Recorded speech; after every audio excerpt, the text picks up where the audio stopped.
याने वर्दीला हात घातलाय, याला शिक्षा झालीच पाहिजे. याला आतमध्ये टाका.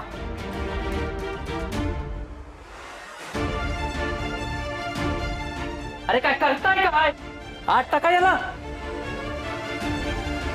अहो पण साहेब यांनी केलंय काय? अहो त्याला आत टाकायला काय कारण तरी पाहिजे. म्हणजे तुमचे डोळे फुटलेत का? तुम्ही बघितलं नाही त्यांनी माझ्या कॉलरला हात घातला होता ते? नाही साहेब, आम्ही तर काहीच नाही बघितलं. साहेब कधी धरली त्यांनी तुमची कॉलर?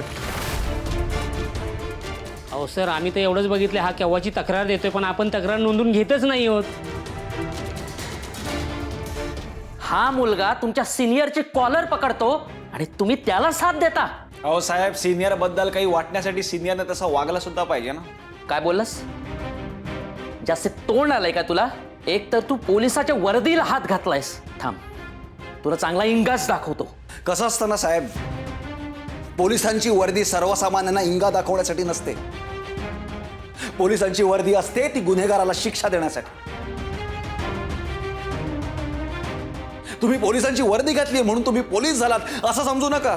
पोलिसांच्या वर्दीचा मान साहेब तेव्हाच मिळतो ज्या वर्दीच्या आतला माणूस प्रामाणिक असतो, तो भ्रष्टाचार करत नाही, लाच घेत नाही.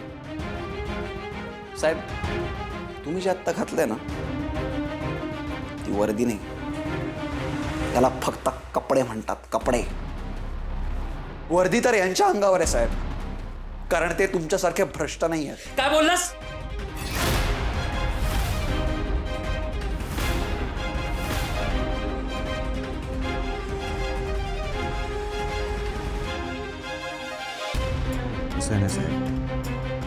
कंप्लेंट करायला आलेल्या माणसावर हात उगारता येत नाही इतका साधा कायदा मलाही कळतो.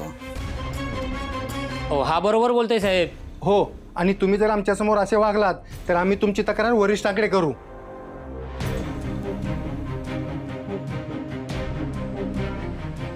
ठीक आहे.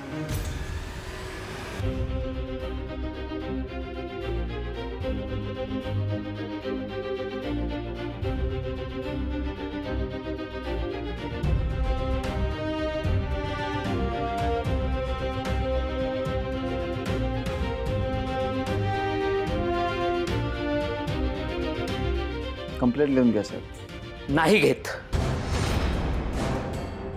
ठीक आहे, तुमची मर्जी.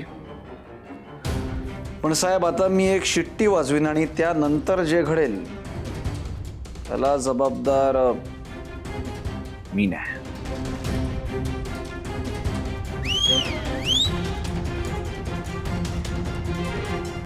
ते सिद्धिराज साहेब परत आले कंप्लेंट रजिस्टर करायला. हो, तुम्ही काय काळजी करू नका, मी बघतो काय करायचं ते. त्याचा काही जरा मोबदला बिबदला.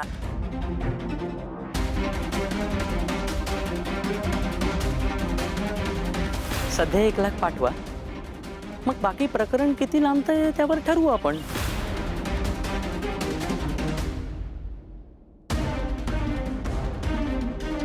साहेब, आता लिहून घेताय कंप्लेंट तुम्ही का हा आवाज टीव्हीवर ऐकायचा आहे?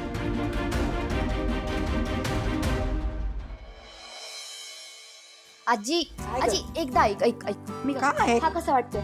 पुढं काय? बघ, मला असं वाटतंय आज रात्री आपण गरब्याला जाताना ना मस्त असं ट्रेंडिंग आणि स्टायलिश कपडे घालूया. काय म्हणते? काय म्हणते? काय डोकं काय दळवींच्या घरात ठेवून आलीस काय? हा, गाडे पाटलांच्या घरात सगळ्या बायका साड्याच नेसल्या पाहिजेत, गपमुकाने साड्या नेसायच्या. शी यार, त्या दळवींच्या घरी आहे ना, निदान मी माझ्या पसंतीचे कपडे तरी घालू शकते. हो काय? मग जा परत तिकडच. ए, तुझ्या लेकीला समजावून सांगा. आई सांग ना ग हिला, सांगते तर ऐकत नाही. गप. भावना, अगं तू अजून तयार नाही झालीस? जा पटकन तयार होऊन ये, उशीर होईल अगं आपल्याला. जा लवकर. काकू, मला तुमच्याशी थोडं बोलायचं आहे. आत्ता? बर बोल पटकन, आरतीला जायला उशीर होईल नाही तर. हो, आरतीला जाण्याआधीच मला बोलायचं होतं की मला असं वाटतंय की आरतीचा मान मला आणि सिद्धिराजला न देता नीलांबरी वहिनी आणि अधिराज दादांना मिळावा.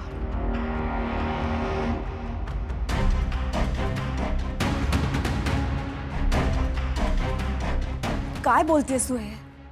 काकू, अहो दादा आणि वहिनी या घरात थोरलेत आणि नीलांबरी वहिनी तर माझ्यापेक्षा वयानी, मानानी, अनुभवाने सुद्धा मोठ्या आहेत. त्यामुळे मला असं वाटतंय की या आरतीचा मान दादा आणि वहिनींनाच मिळावा. फॉर द फर्स्ट टाइम मला हिचं बोलणं पटतंय हा. म्हणजे घरात दादा आणि वहिनी मोठे असताना आपण ते सिद्धू आणि भावनाला का म्हणून रिस्पेक्ट देतोय ना ते मला खरंच कळत नाहीये. अगदी बरोबर. मला सुद्धा अगदी आज पहिल्यांदाच या मुलीचं बोलणं आणि वागणं दोन्हीही बरोबर वाटलं. काय रेणुका? माफ करा आई, पण मला नाही पटत आहे. आज संध्याकाळची आरती सिद्धू आणि भावनाच करतील. आई, ही काल परवा आलेली भावना माझा आणि यांचा इतका विचार करते, पण तुम्हाला आमच्याबद्दल कधीच काही वाटत नाही का? मी असं नाही म्हणत की प्रत्येक वेळी सगळे मान आम्हालाच द्या, पण दरवेळी आम्हीच का समजून घ्यायचं? हे असं का? हे बघ नीलांबरी, मान हा मागून मिळत नसतो, तो कमवावा लागतो. आणि तुला तर माहितीच आहे, नवरात्रीतल्या 9 दिवसांचं आपल्या घरातलं हे व्रत किती कठीण असतं. लग्न करून तू जेव्हा या घरात आलीस तेव्हा तुला ते जमलं नव्हतं, पण भावनाने ते करून दाखवलंय.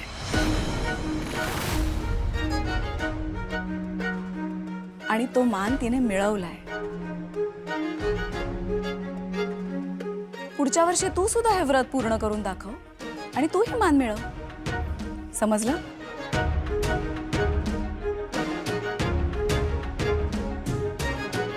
आणि भावना, तुझ्यासाठी मी सगळ्यांशी भांडते, कारण मी तुझे कष्ट पाहिलेत. त्यामुळे मला असं वाटतं की माझा निर्णय अगदी योग्य आहे. आता ह्यापुढे तू मला काही प्रश्न विचारू नकोस. समजलं? हो काकू, फक्त मला असं वाटत होतं की आपल्या घरात कुणावर अन्याय होऊ नये. तुझा मुद्दा कळतोय मला, पण तरीही माझा निर्णय अगदी योग्यच आहे. आणि माफ करा आई, पण ह्यात आता काही बदल होणार नाही अशी मी आशा करते. आई, आणि जर बदल होणार असेल तर आज रात्रीच्या कार्यक्रमाला मी नाही येणार.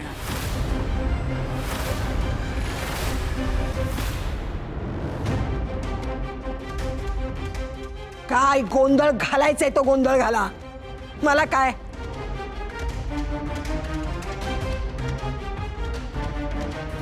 भावना, जा तू लवकर तयार हो आणि सिद्धूला सुद्धा फोन करून बोलवून घे पटकन.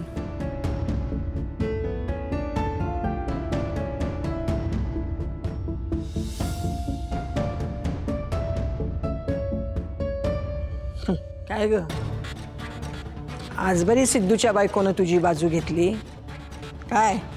त्याचं कसं आहे ना आजी, तुमच्या तालमीत राहून तुमचेच डावपेच शिकले मी. आणि तसंही या भावनाला घोळात घ्यायला मला कितीसा वेळ लागणार.